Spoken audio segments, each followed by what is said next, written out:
Chemical reaction and equations.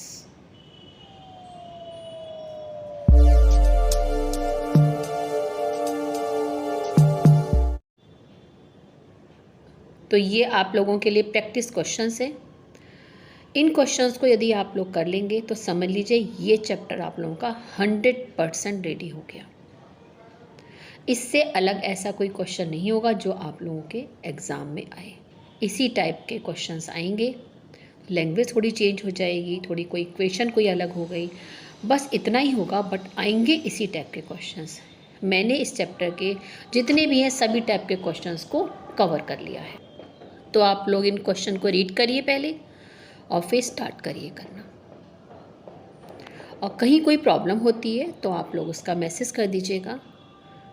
वैसे मैं इन सब क्वेश्चंस का बाद में मैं इन सब की लाइव क्लास लेके इन सब के जो आंसर्स हैं उसके अलग मैं बनाऊंगी, बट आप लोग खुद करिए, क्योंकि मैं ऑनलाइन और ऑफलाइन क्लासेस में जो मेरे बच्चे यदि वो देख रहे हैं तो उनको तो मैं सारे क्वेश्चंस इस टाइप के करा चुकी हूँ। मैं कहीं कुछ प्रॉब्लम है या कुछ है तो आप लोग मैसेज करिए, क्योंकि जो पढ़ने वाले बच्चे हैं उनके लिए मैं हमेशा ऑलवेज़ रेडी हूँ मैं।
ये टोटल आपके 46 क्वेश्चंस हैं इसमें।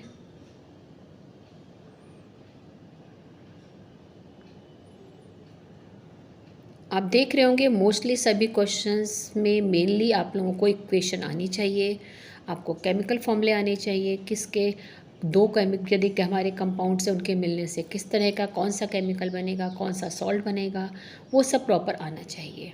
यदि वो नहीं आता है तो फिर तो क्वेश्चन में प्रॉब्लम होगी। यदि वो आपको फॉर्मूले कंपाउंड वो सब नहीं पता है तो पहले उनकी आप तैयारी करिए, उन्हें आप याद करिए, फिर आप इसको करिए।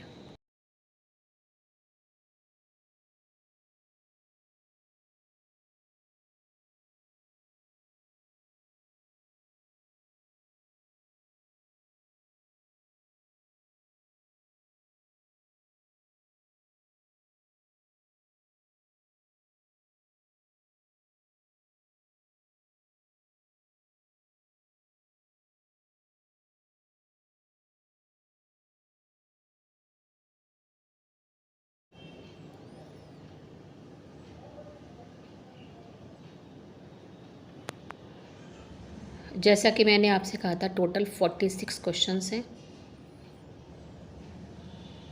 ये देखिए काफ़ी इंपॉर्टेंट क्वेश्चन है जो 20th वाला देखिए। केमिकल रिएक्शन केमिकल इक्वेशन मैंने कहा ना आपको आनी चाहिए, फॉर्मूला किसके मिलने से क्या बना, वो सब तो आपको बहुत अच्छे से अब तक आ जाना चाहिए। सभी क्वेश्चन देखिए उसी से रिलेटेड है। केमिस्ट्री में कुछ है ही नहीं इसमें, केमिकल इक्वेशन, उनका आपस में कैसे रिएक्शन होगा दो कंपाउंड से, वही सब है।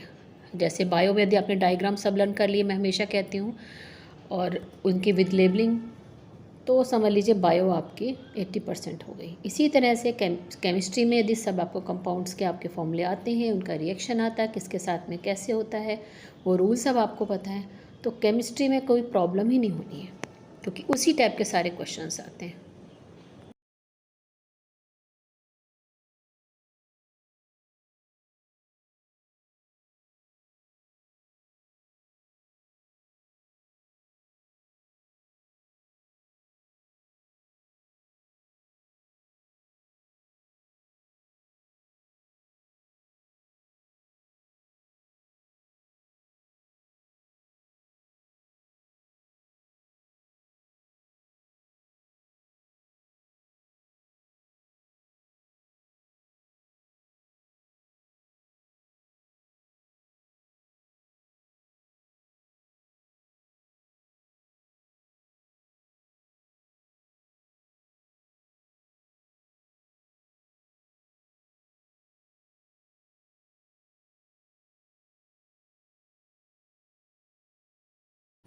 देखिए एक तरह से ये भी इक्वेशन का ही है, क्विक लाइन का बताया हुआ है, वही है इसमें कि क्या रिएक्शन होता है।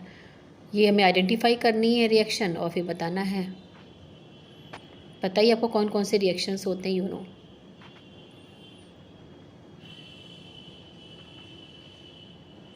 आप लोगों को कोरोजन और द रेजिडिटी में अच्छे से दोनों में डिफरेंस पता ही होगा।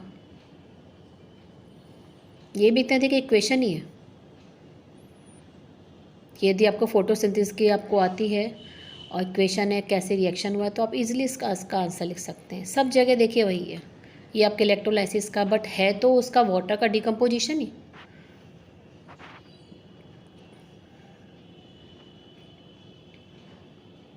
कोई भी क्वेश्चन देख लीजिए, सब में आपको केमिकल फार्मूला आना चाहिए, तो केमिस्ट्री फिर बहुत इजी है।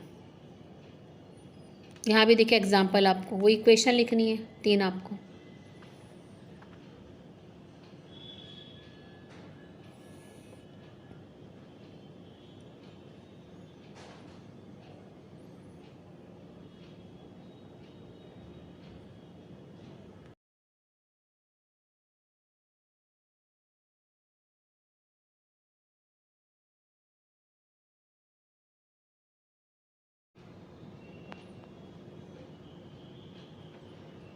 ये शायद क्वेश्चन रिपीट हो गया 41 वाला दोबारा से, उसी टाइप का क्वेश्चन अभी था, वही रिपीट हो गया लगता है ये।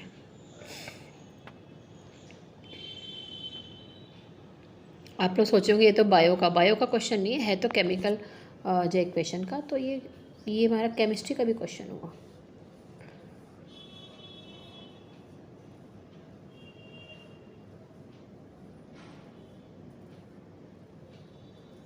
ये वही जो पहले था उसी से रिलेटेड हमारा है, ये सिल्वर वाला, ये ज़्यादा हमारा